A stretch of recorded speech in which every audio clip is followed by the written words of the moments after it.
নমস্কার বন্ধুরা, তোমরা সবাই কেমন আছো? আশা করি সবাই খুব ভালো আছো। আমার পরিবারে তোমাদের সবাইকে স্বাগত। তো এখন আমার সন্ধে দেওয়া হয়ে গেল। সন্ধ্যেবেলা থেকে আমি ভিডিওটা স্টার্ট করলাম। দেখো, আজকে যেহেতু বুধবার, তো বুধবার সন্ধেবেলা আমি পুজো করে নিলাম। আর এবার হচ্ছে কালকে যেহেতু বৃহস্পতিবার, ওই জন্য ঘর টটগুলো সব নামিয়ে নেব। তো পুজো যখন করা হয়ে গেছে, এখন ফুলগুলো নামিয়ে নিই আর প্রসাদটাও নামিয়ে নিই। আমি এই সপ্তাহে প্রদীপদানিটা বের করব না, প্রদীপদানি আর ধূপকাঠিটা, কারণ প্রতি সপ্তাহে আমি বের করি, কিন্তু এই সপ্তাহে বের করতে হবে না। কারণ হচ্ছে প্রথমত ওপরে আসার পরে আমি প্রতি সপ্তাহে বের করি না, একটা সপ্তাহ পর পর আমি বের করি। প্রসাদগুলো তুলে রাখি। আর হচ্ছে দেখো, হয়তো তোমরা ভাবছো, দেখো ফুলগুলো ছিঁড়ে পুজো দিয়েছি, কিন্তু কি করব বলো, ঠিকমতো ফুলওয়ালা আসেও না। যেদিন আসে তো 3-4 জন একসঙ্গে আসে, আর যেদিন আসে না তো আসে না। ওই জন্য রেখে রেখে পুজো করি। বাজারে পাওয়া যায়, কিন্তু তোমাদের দাদাভাইয়ের সকালবেলা অফিস থাকলে সেদিন আমার খুব সমস্যা হয়ে যায়। ওই জন্য কিছুটা ফুল রেখে দিয়ে, যে কটা ফুল ছিল সে কটা দিয়েই আমি পুজো করলাম, মানে কিছুটা রেখে বাদ বাকি ফুলগুলো দিয়ে পুজো করলাম। তো এবার হচ্ছে এই ঘরটা নামিয়ে নেব। আজকে যেহেতু বুধবার, তো ঘরটা আর হচ্ছে এই যে দেখো, কালকে এই চালটা দিয়ে আমাদের রান্না হবে। অন্য চালের সঙ্গে এই চালটা অ্যাড করে নিয়ে আমি রান্না করব।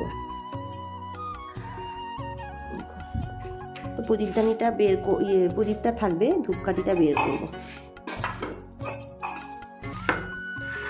এর সঙ্গে আমি এটা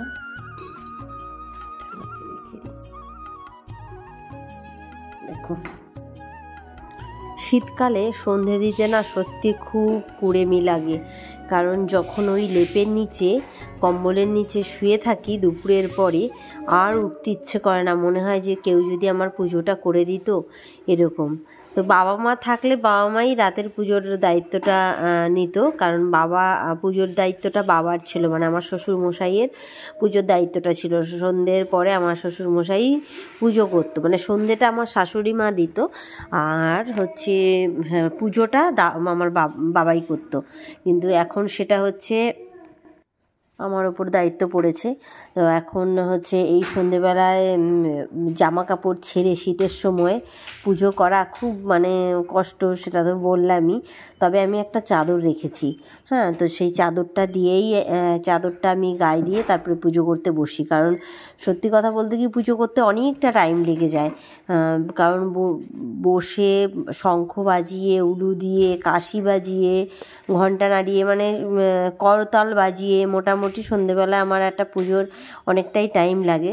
তো ওই জন্য আমি কি করেছি, একটা একদম পুরো নতুন চাদর আমার বিয়েতে পাওয়া ছিল, তো সেই চাদরটা আমি এই পুজোর সময় পুজো করতে বসে গায়ে দিই। তো যাই হোক, বৃহস্পতিবার কালকে পুরো মানে অনেক বাসন টাসন টুকিটাকি হয়েছে। আমাকে কালকে সকাল সকাল পুজো করতে হবে।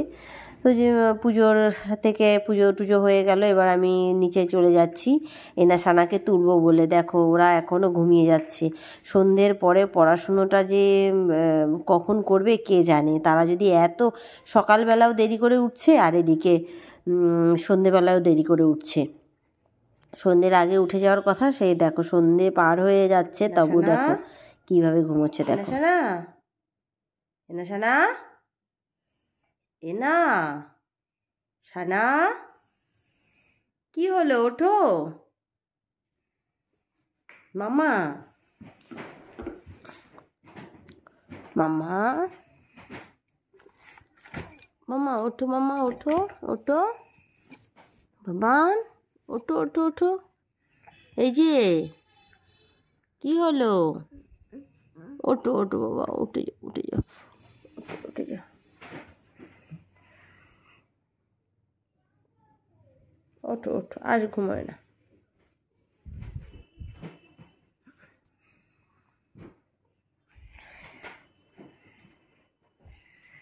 ঘুমো হয়েছে?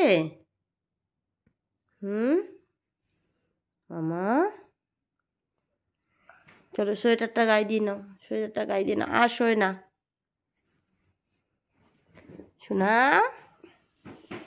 সোনাই, ওটো ওটো ওটো ওটো ওটো ওটো ওটো, উঠে যাও উঠে যাও মামা, ওঠো।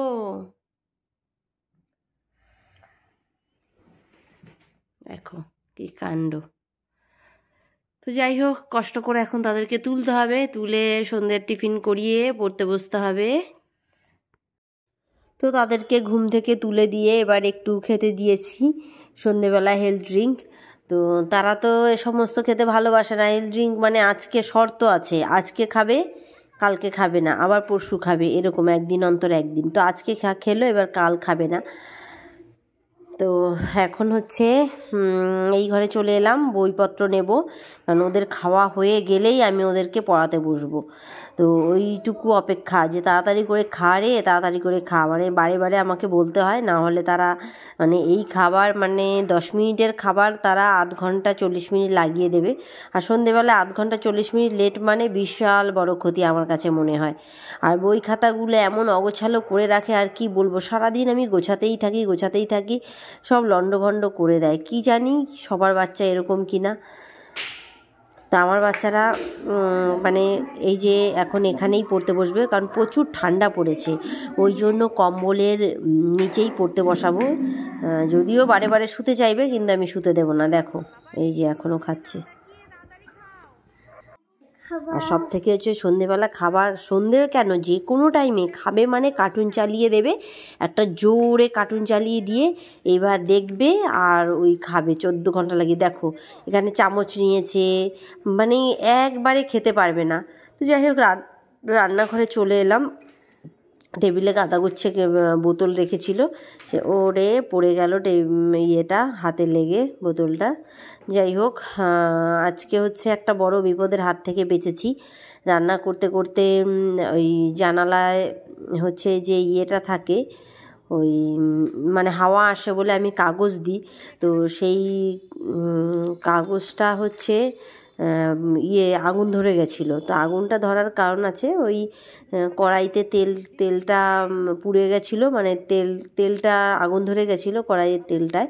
তো সেই তেলটা থেকেই ওটায় ওই কাগজটায় আগুন লেগে গেছিলো। আর কাগজটা না দিলে না মানে হাওয়া আসে, গ্যাস নিভে যায়।